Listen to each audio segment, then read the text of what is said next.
Imaginez ensemble l'hôpital de demain, voici le projet de l'association H360, créée en 1981 par Jean-Pierre Coll. H360, anciennement ANAT, Association nationale des adjoints techniques des établissements hospitaliers publics de France, a pour mission de fédérer la profession d'agent hospitalier. Depuis 30 ans, H360 œuvre au rassemblement, à l'interformation et à la mutualisation des expériences entre les acteurs techniques de santé, pour qu'ils accomplissent au mieux leur mission première au sein des hôpitaux, la prise en charge du patient. C'est une association qui fête ses 30 ans cette année et qui, dès l'origine, a été là pour regrouper et faire communiquer les différents adhérents de cette association. Et le fait de mutualiser nos expériences et nos problématiques communes, c'était pour moi une chance à la fois de rencontrer des collègues qui pouvaient avoir les mêmes problématiques que moi et également de retrouver un réseau sur lequel je pouvais m'appuyer pour des sujets techniques que je ne maîtrisais pas forcément ou bénéficier d'expériences de collègues qui auraient pu rencontrer des difficultés sur des dossiers techniques.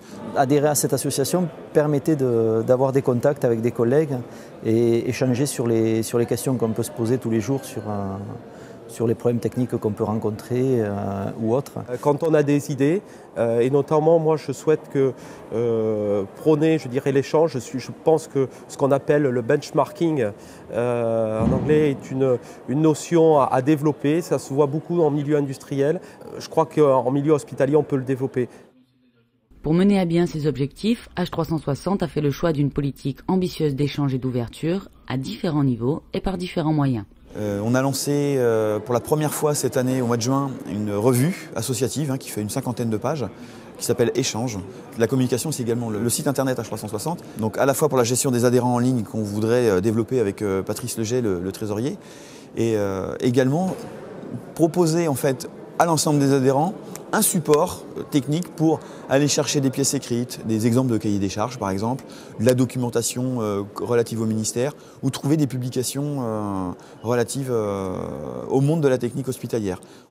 Aussi, une fois par an, l'association organise en collaboration avec l'ANDEP, l'UDIR et l'ANIOR des journées d'études et de formation des techniques de l'ingénierie hospitalière, les journées Hopitech, qui réunissent tous les acteurs du monde technique hospitalier, des ingénieurs en passant par les techniciens supérieurs ou les agents chefs bénévoles, jusqu'aux concepteurs et distributeurs de technologies.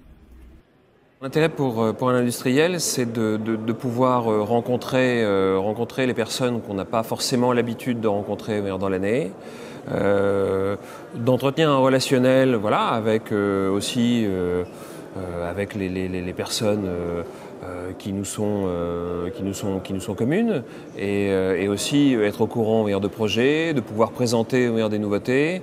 Voilà, c'est tout un ensemble et c'est quelque chose d'assez important, je pense, pour toute la partie exposant, d'être en contact avec des membres justement de la maîtrise d'ouvrage. Quand je parle de partenaires, je parle en fait des industriels. Alors c'est vraiment pour moi des partenaires. Pourquoi? Parce qu'ils innovent sans cesse, ils ont des nouveaux concepts. Ils sont source d'information, voire de formation dans l'absolu, dans certains domaines. Et c'est pour ça qu'on travaille avec eux en réel partenariat. H360 représente bien une ouverture maximale, autant de degrés permettant de fédérer l'ensemble des métiers, des fonctions et des missions propres aux techniques mises en œuvre dans les hôpitaux, dans le but final de garantir un cadre de soins toujours plus sûr aux patients.